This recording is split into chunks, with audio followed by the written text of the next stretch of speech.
It all began with a letter, folded neatly in an HOA envelope with that familiar, smug logo embossed across the top.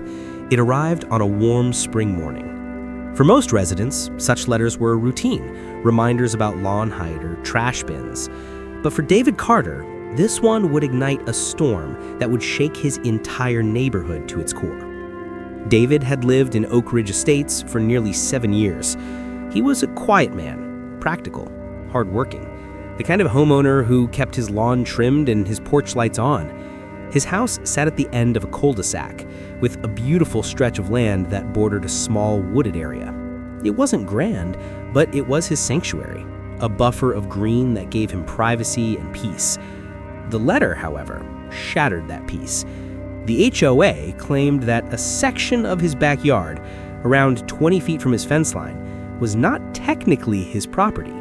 According to them, it was part of a community greenbelt that had been erroneously fenced in by the previous owner. They demanded he remove the fence within 30 days or face daily fines of $250. At first, David thought it had to be a mistake. He had the property deed, the survey maps, and even the documentation from when he bought the home. Everything clearly showed that the land in question was his. Still, the tone of the letter was anything but polite. It read more like a threat than a clarification, signed by HOA President Linda Grant, a woman whose reputation in the neighborhood was well known. Linda was the kind of HOA president who treated the title like royalty. Her word was law. Residents whispered stories of her finding a neighbor for a garden gnome and forcing another to repaint their shutters 3 times because she didn't like the shade of blue. Power wasn't just her motivation, it was her obsession. David decided to reach out to the HOA office, hoping reason might still exist behind the bureaucracy. But the moment he arrived at the community center, he saw the setup for what it was. Linda sat at the center of a long table like a queen addressing her subjects, flanked by 2 board members who nodded at every word she said. When David presented his documents, she glanced at them only briefly, then slid them aside with an air of disinterest. The HOA had already reviewed the case, she said, and determined the land belonged to the HOA. He could appeal, of course, but the odds weren't in his favor. After all, the HOA itself would be the one reviewing the appeal. It was a trap, neatly wrapped in paperwork and authority. David left the meeting angry but focused. He wasn't just dealing with petty control. This was theft, organized, deliberate, and cloaked in legal jargon. Still, he knew better than to fight fire with fire right away. Linda's power came from control over information, perception, and fear. So instead of arguing further, David decided to gather every piece of evidence he could. He started with the county assessor's office. There, he uncovered the original land plats for Oak Ridge Estates. Sure enough, the parcel lines hadn't changed since the neighborhood was built 20 years earlier. His fence sat exactly where it was supposed to be.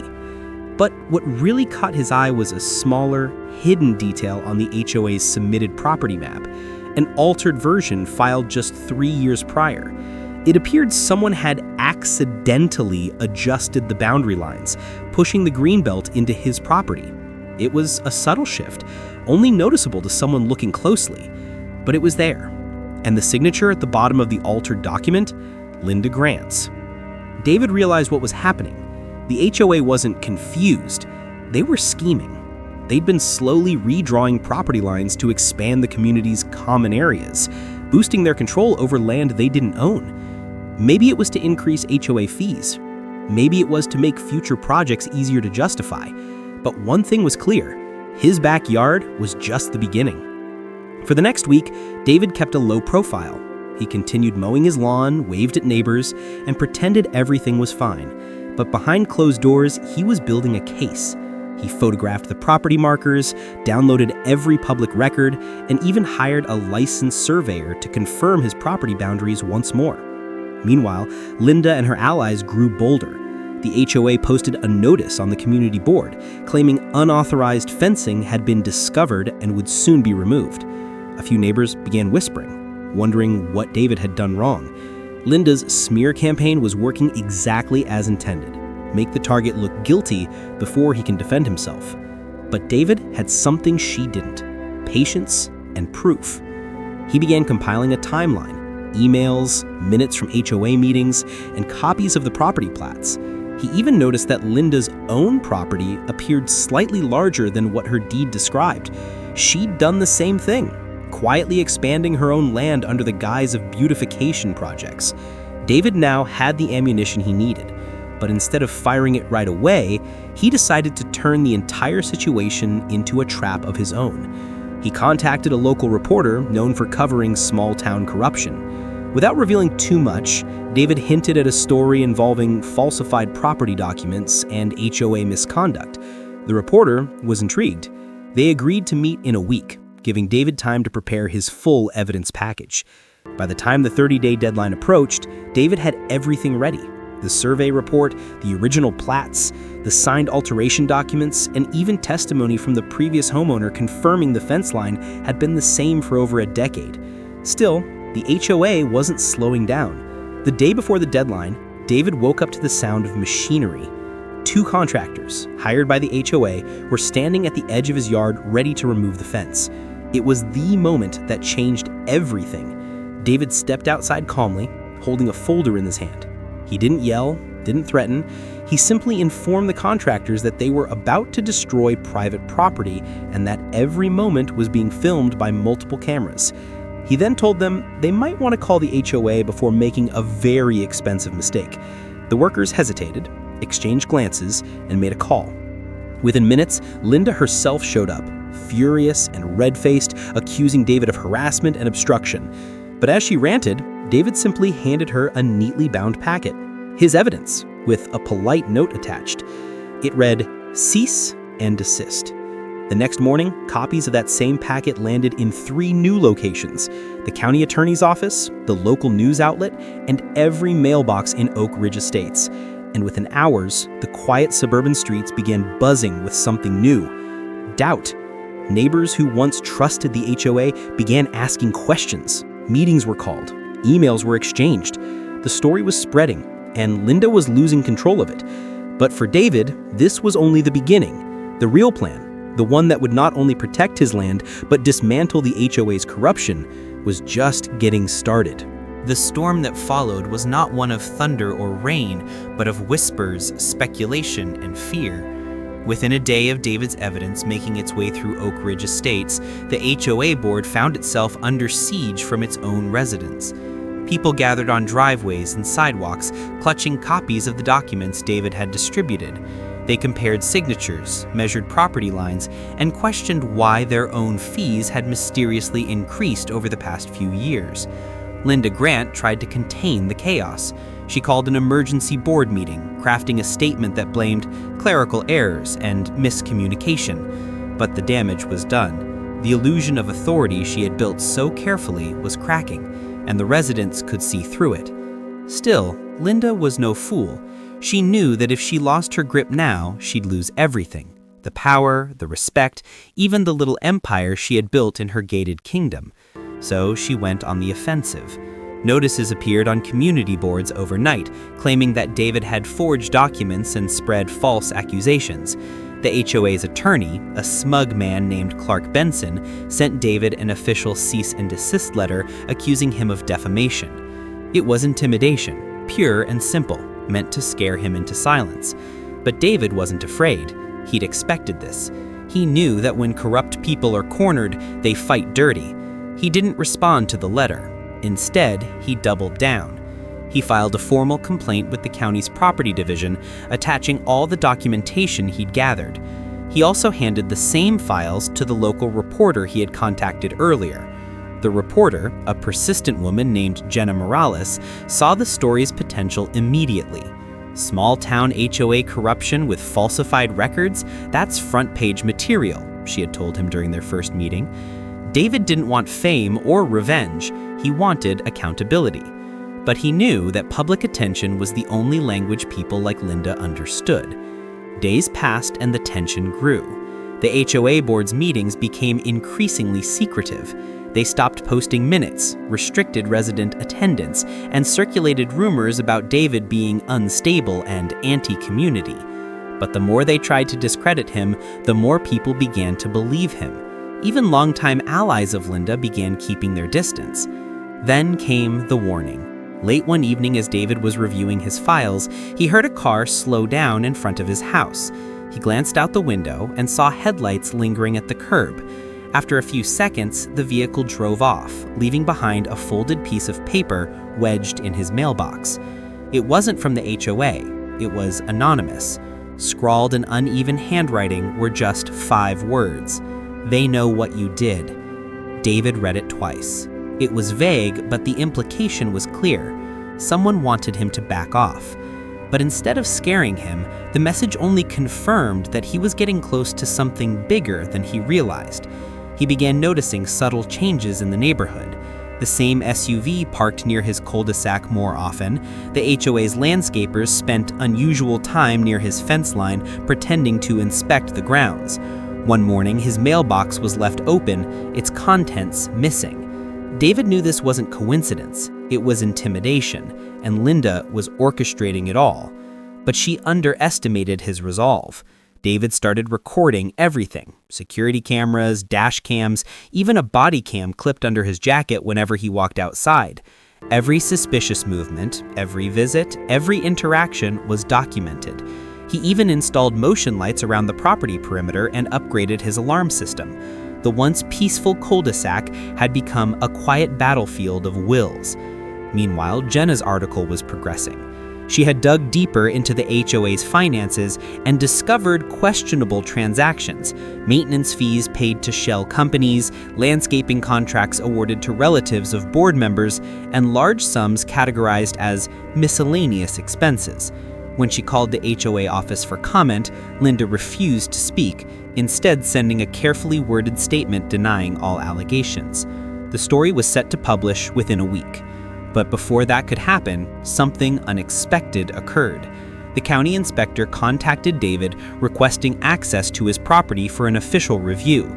They had received multiple complaints from the HOA, accusing him of encroachment on protected land. It was clear Linda was trying to preemptively discredit him by framing him as a rule breaker. When the inspector arrived, David remained calm. He presented his documentation once again, including the certified survey and the original plats. The inspector was professional, polite, and thorough. After 2 hours of measurements and verification, he confirmed exactly what David already knew: the land was his. The following day, David received the inspector's official written statement affirming his ownership boundaries. It was another victory, one more nail in the HOA's coffin. But the battle was far from over. Linda wasn't retreating, she was regrouping. Word spread that she was calling for a special vote to grant the HOA emergency authority to modify boundary disputes without homeowner consent. It was a blatant power grab disguised as an administrative update. David knew this was her last stand, her desperate attempt to rewrite the rules before the truth went public. But what Linda didn't realize was that David was no longer fighting alone. The neighborhood had started to wake up. People who once avoided HOA politics now wanted answers, and when the vote day arrived, they wouldn't be silent. As David stared out his window that night watching porch lights flicker across the cul-de-sac, he felt the weight of what was coming. This was no longer about a fence or a piece of land, it was about principle, about standing up to the quiet tyranny that had ruled Oak Ridge Estates for too long. The warning had been delivered. The next move would decide everything. The morning of the special HOA meeting arrived heavy with tension, like the stillness before a storm. Flyers had been distributed across Oak Ridge Estates, summoning all residents to the community clubhouse to vote on revised land use authority. A vague phrase meant to sound procedural, but loaded with dangerous implications. David knew exactly what it meant. Linda Grant was trying to push through a rule that would let the HOA redraw property lines without homeowner consent, essentially legalizing what she had already done in secret. He arrived early, dressed neatly but unassuming, holding a folder of documents under his arm. By the time the meeting started, the clubhouse was packed, more people than had ever attended an HOA session before. Whispers filled the room. Neighbors who had once been indifferent now looked curious, even defiant. They'd heard the rumors, seen the documents, and wanted to know the truth. Linda sat at the front, flanked by her loyal board members, wearing her signature red blazer that signaled authority. Her smile was tight, forced, and behind her eyes burned the kind of determination that comes only from desperation. She began with her usual formalities, her voice sharp but rehearsed. She spoke about community integrity, maintaining shared spaces, and correcting administrative oversights. She made it sound noble, like she was protecting the neighborhood from chaos. But when she mentioned the unauthorized claims being spread by certain individuals, every eye in the room shifted toward David. He didn't flinch. Instead, he slowly rose from his chair, calm and composed, holding a single piece of paper, the county inspector's official report. Without asking permission to speak, he walked to the front of the room and placed it on the table in front of Linda. The crowd fell silent. "This document," he said evenly, "confirms that my property boundaries are accurate, legal, and unchanged since this neighborhood was built. What the HOA has been doing isn't correction, it's manipulation." Murmurs rippled through the crowd. Linda tried to interrupt, but the residents wanted to hear more. David continued explaining how the altered plats had been filed under her signature, how HOA funds had been funneled into questionable projects, and how several board members had directly benefited from the land adjustments. He spoke with the quiet authority of someone who had nothing left to lose and everything to expose. By the time he finished, the room was buzzing, not with outrage, but with awakening. People pulled out their phones, showing photos of similar letters they'd received or odd adjustments that had happened near their own properties. One man stood and announced that his HOA fees had gone up twice in the past year without any explanation.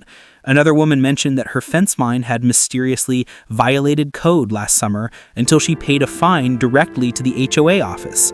The pattern was undeniable. Linda's face paled as her control slipped away. She tried to regain authority, pounding her gavel again and again and calling for order, but it was useless. The board's lawyer, Clark Benson, stepped forward attempting to intimidate the residents with legal jargon about confidentiality and pending investigations. But David was ready for that too. He held up an envelope and revealed that a formal complaint had already been filed with the county attorney's office and the Department of Housing. The crowd erupted. For years, they had followed the rules, paid their fees, and endured Linda's strict enforcement. But now they saw the truth. The HOA had become a tool for profit and power, not community. The meeting descended into chaos as residents began demanding resignations. Some shouted for an audit, others for a recall vote. Linda slammed her gavel again and again, her voice cracking as she insisted she was protecting the neighborhood. But her words fell flat.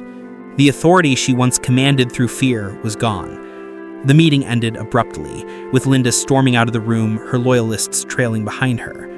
David didn't celebrate. He knew this wasn't the end, it was merely the breaking point. The HOA was wounded, but not defeated, and Linda wouldn't go down quietly. That night, he returned home exhausted but elect. He sat at his kitchen table, replaying the meeting in his mind, wondering what Linda's next move would be. He didn't have to wait long to find out. Just after midnight, his phone buzzed with a notification from one of his security cameras. Someone was near his backyard fence. He opened the feed and froze. Two figures in dark clothing were standing near the fence line, flashlights in hand, examining the ground as if looking for something. David watched in silence, his pulse steady. He recorded every second, zooming in until one of the intruders turned, and even through the grainy image, he recognized her. It was Linda. The HOA president herself was trespassing on his property. He saved the footage, backed it up to multiple drives, and called the police. They arrived quickly, but by then, Linda and her accomplice were gone.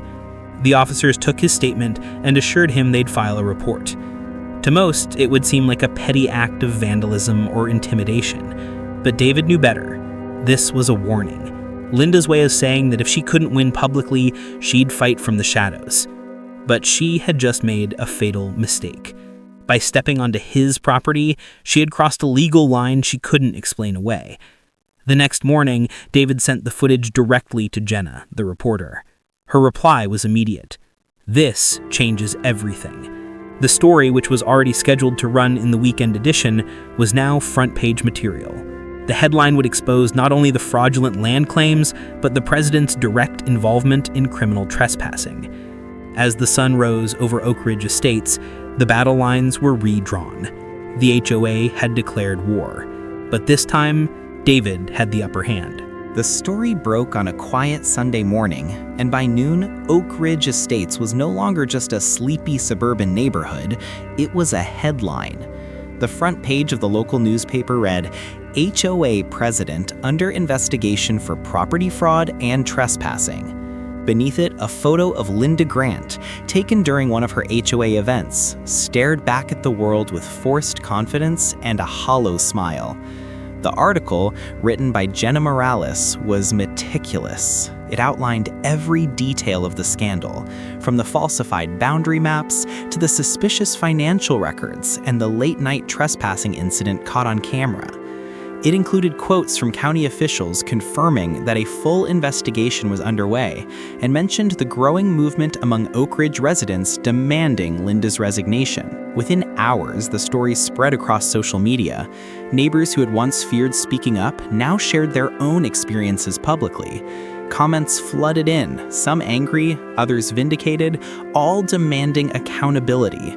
The HOA office phone rang non-stop. Reporters gathered near the entrance of the neighborhood, and local TV crews began setting up for evening broadcasts. For the first time, the fortress of control Linda had built was collapsing from all sides. David watched it unfold from his living room, a quiet satisfaction settling over him. But beneath the calm, he felt something deeper, relief mixed with vigilance. He knew Linda well enough to understand she wouldn't go down without a fight. Sure enough, by that afternoon, the HOA board released a statement claiming that the president is cooperating with authorities and that the association's actions were based on information provided by previous administrations. It was damage control, but it reeked of desperation. The remaining board members were scrambling to save themselves. Still, the community had already chosen its side. Residents began organizing informal meetings without the HOA, discussing how to petition for new leadership. Someone started a neighborhood group chat, sharing updates, links, and support. What had once been a divided, fearful community was now united by a shared sense of outrage. Meanwhile, Linda retreated from public view. Her car was no longer seen at the HOA office. Rumors swirled that she'd hired a defense attorney and was preparing a countersuit against David for character defamation. It didn't matter. David had proof, more than enough to hold up in court. The county investigators soon visited him, collecting the video footage, the property plats, and the financial documents. They thanked him for his cooperation and hinted that Linda's actions might not just constitute fraud, but embezzlement and abuse of authority. That night, David finally allowed himself to breathe. For weeks, he had lived under constant tension, unsure what would happen next. Now, for the first time, he felt like he was on solid ground. But the calm didn't last long. The next morning, his phone buzzed with a notification, an email from an unknown address with the subject line, "You should have stayed quiet." Attached was a single photo, David's house, taken from the street in the middle of the night. The message below read, "This isn't over." He stared at the screen for a long time. The photo wasn't threatening in itself, but the meaning was unmistakable. Someone was watching him. He forwarded the message to the police and to Jenna, who immediately suggested installing additional security and laying low until the investigation was complete. David wasn't scared, but he was angry. Even with the truth out in the open, Linda was still trying to intimidate him. But this time, the spotlight wasn't on him, it was on her. That same afternoon, the county sheriff's department executed a warrant to seize HOA records from the office. Residents gathered at the entrance, watching as boxes of documents and computers were loaded into police vehicles. It was a surreal sight. The HOA that once ruled with an iron fist was finally being held accountable. News stations aired footage of the investigation, interviews with residents, and commentary from legal experts. The story became a regional sensation, the HOA that went too far. Linda's name was synonymous with corruption now, but behind the scenes, she was still plotting. Late that evening, David received another call, this time from Jenna. her tone was serious. She'd just learned from one of her sources that Linda had filed a temporary injunction against him, claiming he had violated HOA confidentiality and leaked private board documents. It was a last-ditch attempt to shift blame and delay her downfall. The injunction was weak, likely to be dismissed, but it meant one thing: Linda wasn't done fighting. She was buying time, maybe hoping to destroy evidence or rally her few remaining allies. David wasn't surprised. He expected resistance. It was her nature. But now, the difference was that she was fighting alone, cornered, and under public scrutiny. He decided not to respond directly. Instead, he continued cooperating with the authorities, documenting every message, every legal notice, every development. He wasn't just defending his land anymore. He was exposing a system built on manipulation and fear. As the sun set that night, he looked out across his backyard, past the fence that had started it all.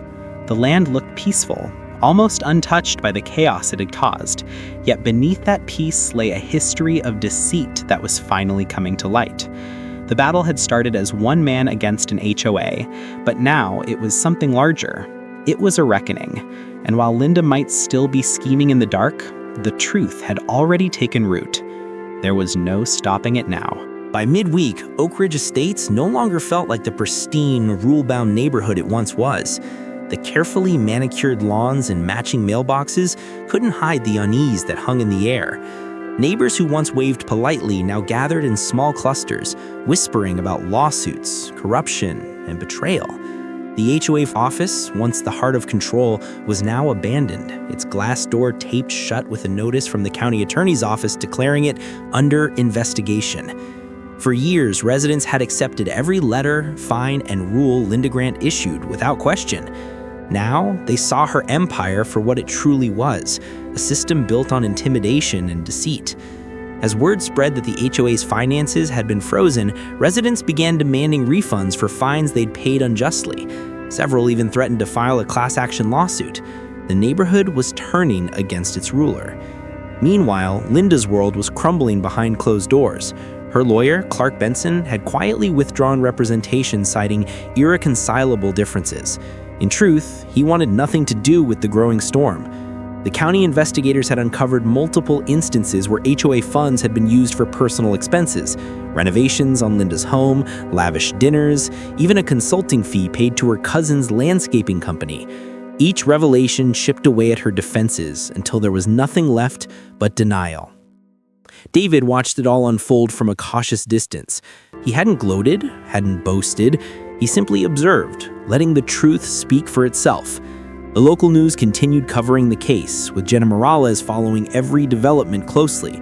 Her latest report revealed that Linda had been officially charged with falsifying property records, misuse of community funds, and criminal trespassing. It was the culmination of everything David had fought for, but he knew the fight wasn't truly over. Corruption had deep roots, and even as Linda's name made headlines, a few loyalists still tried to defend her. They claimed it was all a misunderstanding, that she had been misled by bad information. But the evidence was overwhelming. The county's forensic auditors found that she had personally signed off on at least 6 altered land maps over 3 years. There was no room for excuses. Then came the HOA recall vote, a moment the community had waited for. Hundreds of residents gathered at the community park where the election was held under the supervision of county officials. For once, there were no secret ballots, no hidden agendas, no backroom decisions. One by one, homeowners cast their votes to remove the existing board and elect a temporary oversight committee until new leadership could be chosen. When the results were announced, the cheers echoed through the neighborhood. The vote was unanimous. Linda Grant and her entire board were officially removed. David stood in the back, watching quietly as neighbors hugged, laughed, and celebrated their newfound freedom. It was more than a victory over one corrupt leader. It was a collective awakening. For the first time, Oak Ridge Estates belonged to its residents again. That evening, David returned home to find a small envelope taped to his front door. Inside was a single piece of paper, handwritten in neat cursive. "You win," it said. No signature, no threats, just those 2 words. David stared at it for a long moment before folding it and setting it aside.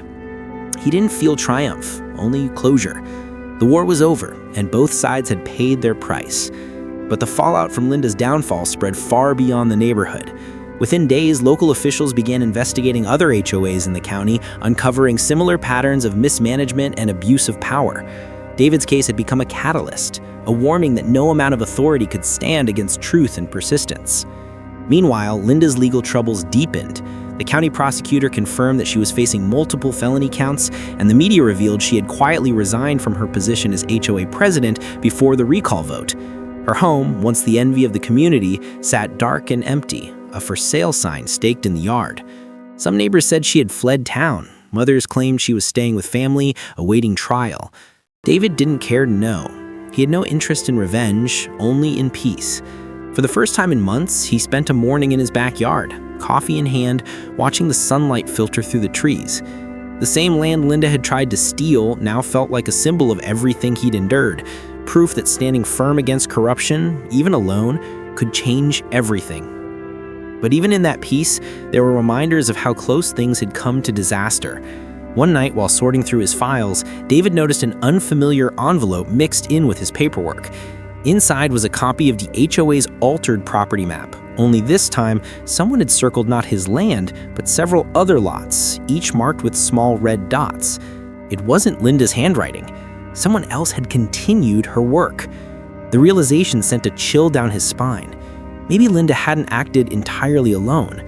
Maybe there were others who had helped her for their own gain, people who now wanted to stay hidden. David didn't know yet, but he was determined to find out.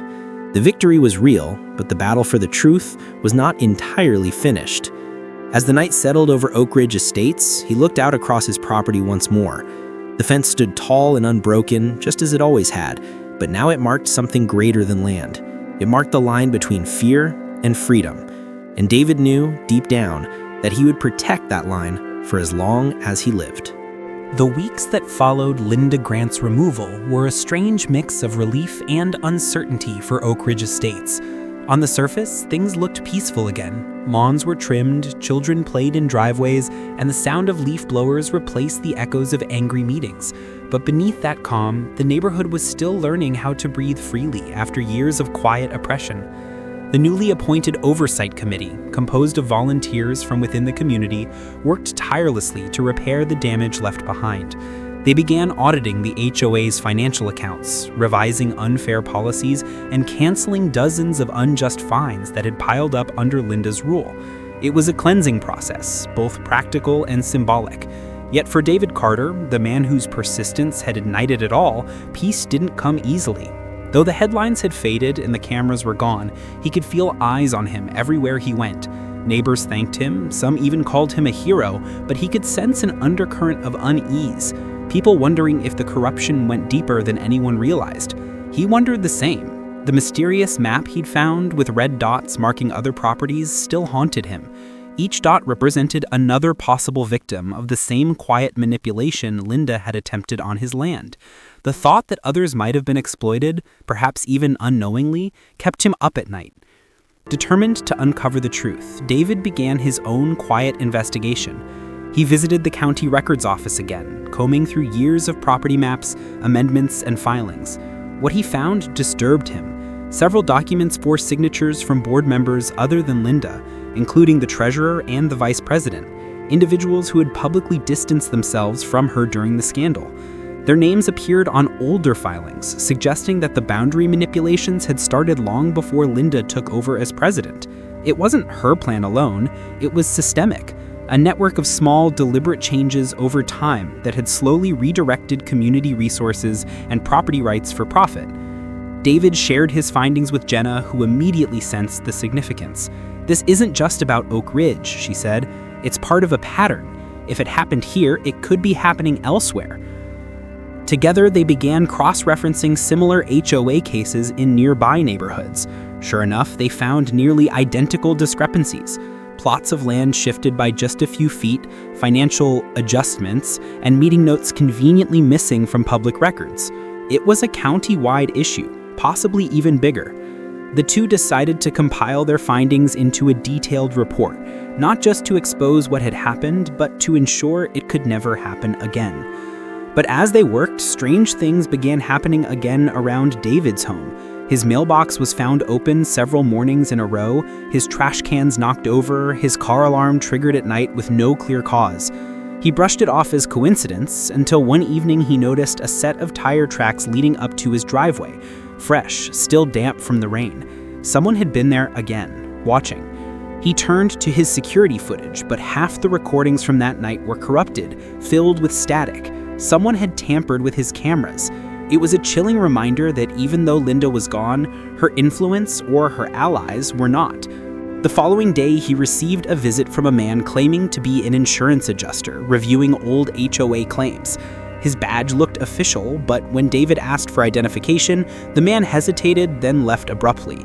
Later, David called the insurance company directly. They had no record of any such inspection. Whoever that man was, he wasn't from the county. The realization hit him hard. Someone didn't want him looking deeper. That night, Jenna called with another update. One of the former HOA treasurers, who had resigned quietly after Linda's fall, had suddenly sold his house and moved out of state. The timing was suspicious. She had also discovered that several of the shell companies receiving HOA payments had ties to a single real estate developer who specialized in community expansions. It wasn't just greed, it was strategy. The HOA had been used to slowly accumulate and manipulate property data to benefit outside investors. Linda had merely been the front. David's sense of victory from the past weeks evaporated. He realized he'd torn down the figurehead, but not the structure behind her. There were others, people with more power and reach, who had orchestrated the entire scheme. His fight, it seemed, was only part of a larger war.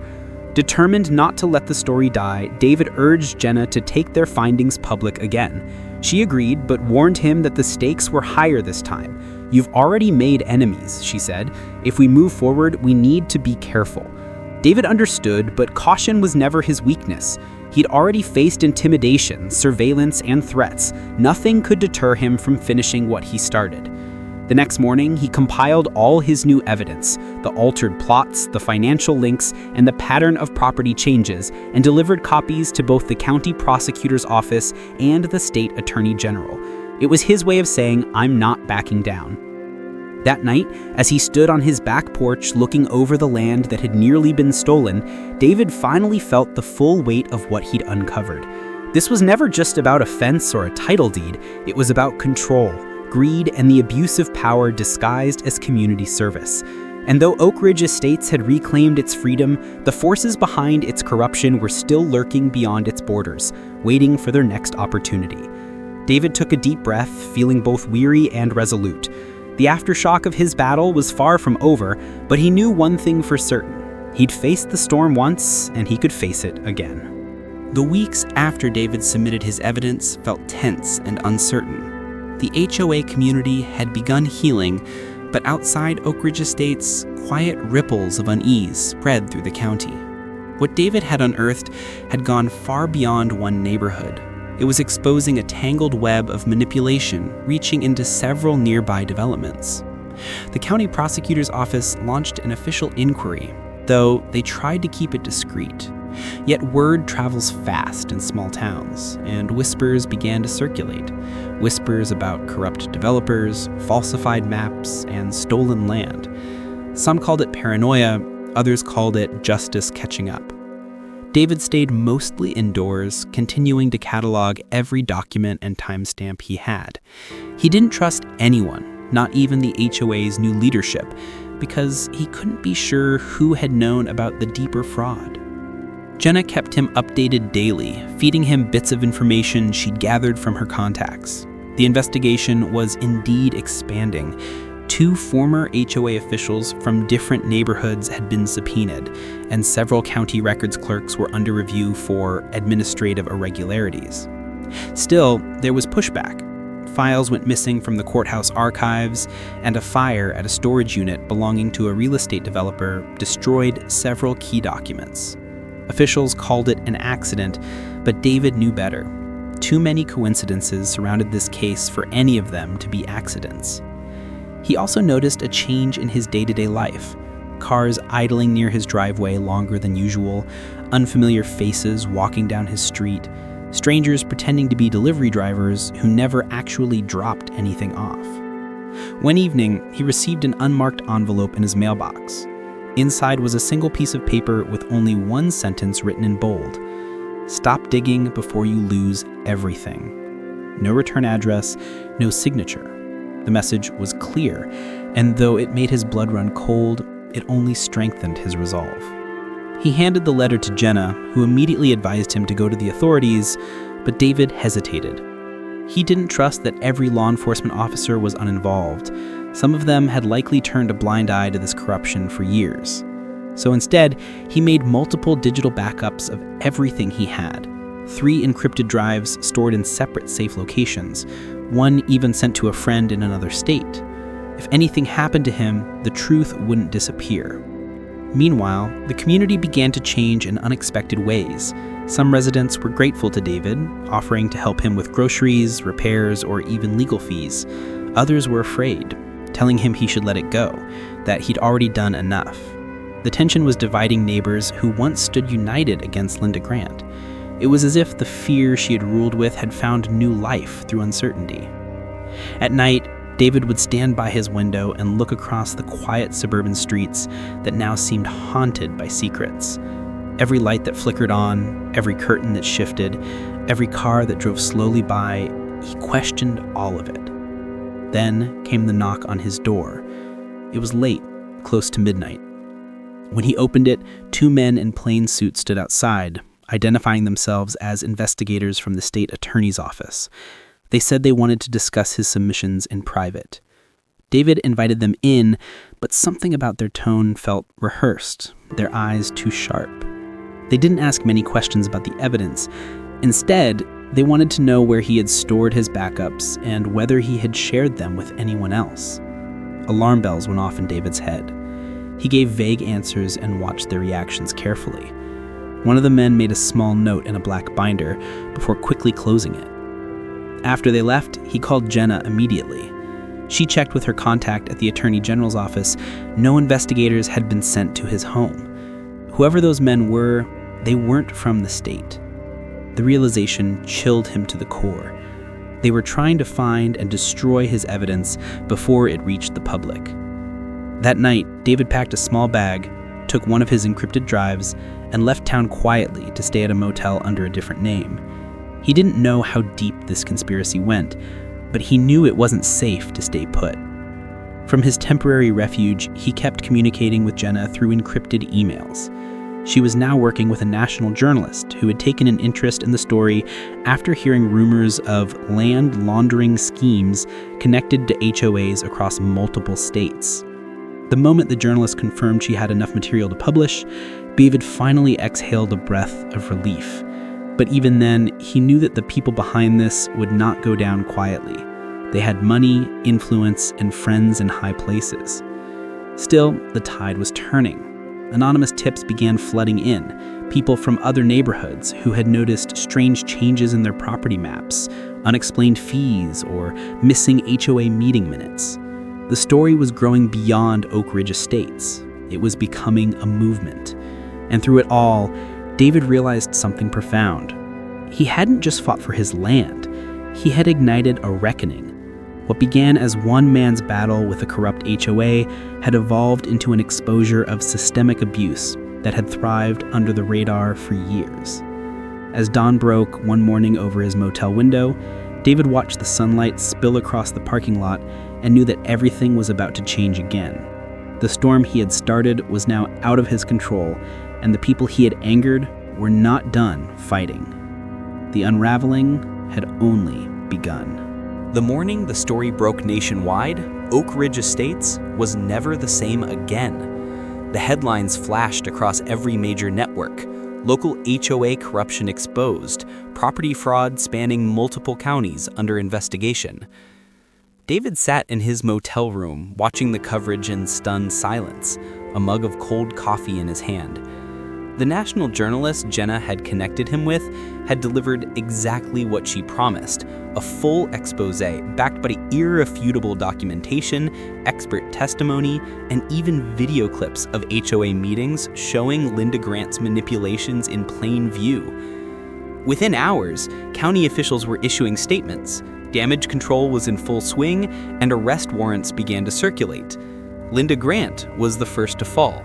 The police arrived at her pristine suburban home just after sunrise. Neighbors watched from their lawns as she was led away in handcuffs, screaming about conspiracies and framing. But this time, no one believed her. Her arrogance, once her weapon, had become her undoing. Several board members followed soon after, each accused of falsifying property documents, misuse of HOA funds, and conspiracy to defraud homeowners. The fallout was immense. Other HOAs across the region scrambled to audit their records, terrified they'd be next. What had started as a single neighborhood dispute had become a statewide scandal. Developers, surveyors, and local politicians all found themselves under scrutiny as the investigation expanded.